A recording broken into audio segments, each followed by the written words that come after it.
after the amazing depiction that was Beastars Season 1, you ask yourself, how can you do better? How can you go better from what Season 1 was? And what you do is you change things. Not completely, but you change situations. You change the background. You change the setting. You change the tone of things.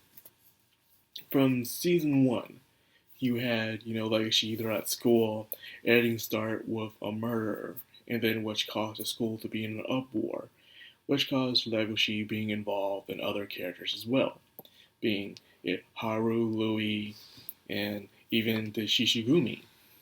Everything was crazy, and towards the end, discovering who the murderer was and his own point of view of why he did what he did and everything, it was very intriguing seeing the mind of a killer and seeing how they tried everything they can to justify themselves, what they were doing, even if it was wrong. To them, it wasn't wrong. Not the only asking, they adding in the animal element to their personalities, how their natural instincts can overcome and take over who they are.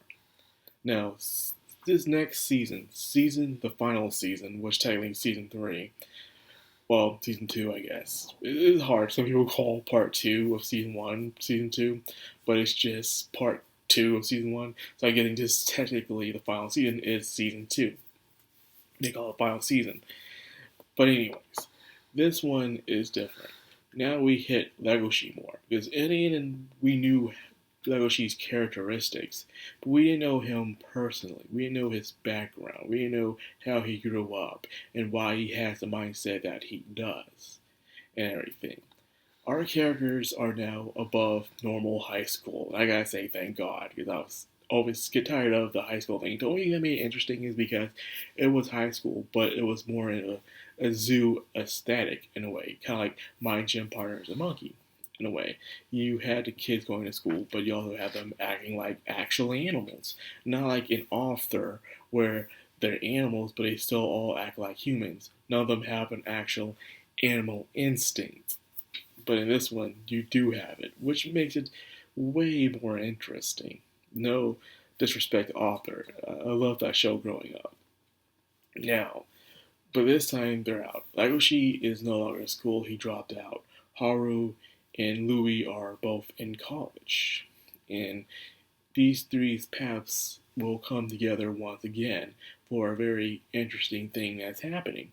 This time there's a drink that's being passed around that the carnivores are drinking that's supposed to be a supplement, but it turns out it's actually, when it's mixed in with certain elements, causing a chemical reaction that causes them to go crazy, outright berserk, wanting to tear and eat other people apart. And Naoshi finds himself in the middle of this once again, because when he sees injustice happening, he has to interfere. And this time, their enemy is someone who is different, someone who is used to the game, someone who was born from the darkness, and someone that could represent Legoshi's future. You see, Legoshi's dream is to have a life of Haru, to marry Haru, to have kids, and to have a simple home, and all that stuff. But he didn't realize the consequences that could happen from having this to go into fruition. For instance, yes, it'll be nice and it'll take time to accept it, but what could happen to the child itself? The child could be seen as an outcast. The child itself could have symptoms that you may not notice now, but later on down the road could come to an effect. And because of that, he sees this person who also was born a hybrid, who was seen as a monster, a monstrosity. But now he had become a complete and total being that the world saw him as. He took Shrek and went the opposite way, in a way, you could say that. And because of that, he now secretly runs the lion's den and passing out his drink to make a profit unto everybody, else his demise. Nagoshi now to confront this creature, try to be sympathetic with it, but realizing some creatures can't feel sympathy, or they can, but they won't let that stop them from their goal, what they want to do. We also get to see the Beastar. Yes, the actual Beastar this time. See, we all knew Leo Louis was supposed to be the next Beastar, but who was the current Beastar? The current Beastar is a freaking horse, and he is amazing. I love this guy. He's such strong conviction. He's smart. He's strategic. I'm always messing up that word when I'm on screen. I can say that word perfectly when I'm talking to people, but on screen, no, I mess it up. Sorry. But anyways, um, he has this grace about him, but he isn't perfect. He is flawed. He will bump every now and then, and it makes him more real, I would say. The guy is dedicated to his work of protecting the city. He is literally this world's Batman, and it's nuts. And he has the, what was it, 500, 100 cornered rats to help him out, to be his intel gatherers and stuff, which they come in very handy as well. So he wants Legoshi onto this case to find out what's happening. But it turns out he and the Beastar are very much related than they could possibly imagine. Turns out Legoshi's father is the Komodo dragon. And the Komodo dragon also had a hybrid where he fell in love with a wolf. And they had a daughter. The daughter was beautiful at first, where she started modeling. But as time went on, her systems started to show as she became a teenager. So she quickly got knocked up at a young age, so she gave birth to a child. And luckily, she didn't have those symptoms as she did. And then years later, she offed herself, and she was forever living with his grandfather. So it turns out the grandfather was working with the Beastar as they were childhood friends, and they graduated, wanting to protect the city. They were going to be a Batman and Robin duo, but he fell in love, and then he went to live a normal life, leaving the Beastar himself to be by himself. So he had a bit of a grudge about that. Didn't feel satisfied because he felt like things could progress faster if his best friend was by his side. In a way, you see the same thing happening again between Legoshi, Louis, and Haru. You know, um, Louis would definitely would love Legoshi by his side, helping him out, and Legoshi don't mind helping him out. But then again, there is Haru, where he doesn't want Haru to come into harm to anybody, but he wants to be with Haru. History is repeating itself. So what if Legoshi and Haru do have a baby, and the baby will have those same symptoms as Legoshi's mom would have, and they could become like this new antagonist, and this new antagonist is very brutal. He is cruel and heartless. He'll do whatever he can. He does it in such a calm and collective way. This guy named Millen.